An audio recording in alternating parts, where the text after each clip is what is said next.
Décision des associés et statut de la société dans une SCS, dans une société en commande libre simple. Bonjour Bertrand Mariot, avocat à la Cour. Les statuts, ou plus exactement le contrat social d'une société, en commande libre simple, peuvent régir de nombreux aspects de la vie de la société. Tout d'abord, il est utile d'indiquer que s'agissant de la proportion de répartition des droits de vote, et sauf si les statuts en disposent autrement, les droits de vote de chaque associé sont proportionnels à leur part d'intérêt dans la société. Examinons les décisions qui doivent être prises par les associés avant d'évoquer certains éléments devant faire l'objet d'indications dans le contrat social, spécifiquement. Certains éléments spécifiques. Donc, premièrement, les décisions devant être prises par les associés. La loi indique expressément une série de décisions qui doivent être prises par les associés. Elles sont les suivantes. Premièrement, les modifications de l'objet social. Deuxièmement, le changement de nationalité de la société. Troisièmement, la transformation. Ou quatrièmement, la liquidation de la société.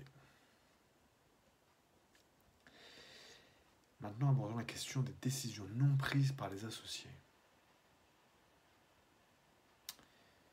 Forme et conditions d'adoption.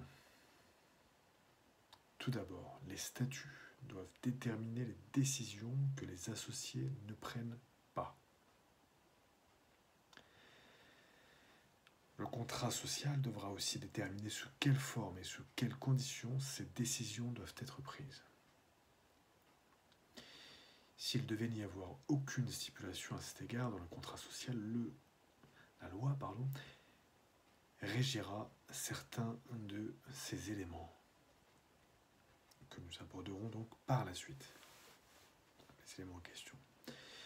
Pour aller plus loin, donc pour notre article de ce jour, notre exposé de ce jour, pour rester concis pour aujourd'hui, article 310-5, 1 et 2, c'est simplement le début de la partie du 2.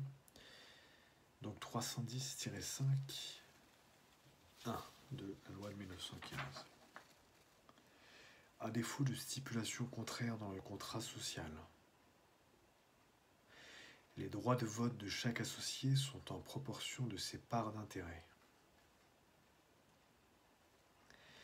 310-5, 1, fin de la citation. 310-5, 2. Toute modification de l'objet social ainsi que le changement de nationalité, la transformation ou la liquidation doivent être décidées par les associés.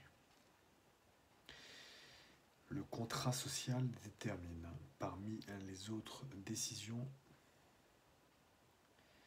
celles qui ne sont pas prises par les associés. Il détermine également dans quelle forme et selon quelles conditions ces décisions doivent être prises. Voilà pour la partie de l'article 310-5.2 qui nous intéresse. Et on abordera la suite par la suite. Donc 310-5.1 et 2 de la loi du 10 août 1915 sur les sociétés commerciales telles que modifiées. Vous pouvez aussi vous reporter à notre premier article. Jusqu'à ce jour, c'est tous les articles qui ont été consacrés à la SCS. Et le premier article en question, c'était les associés et les apports dans une SCS. Voilà, Bertrand Mariot, avocat à la Cour. À très bientôt. Merci.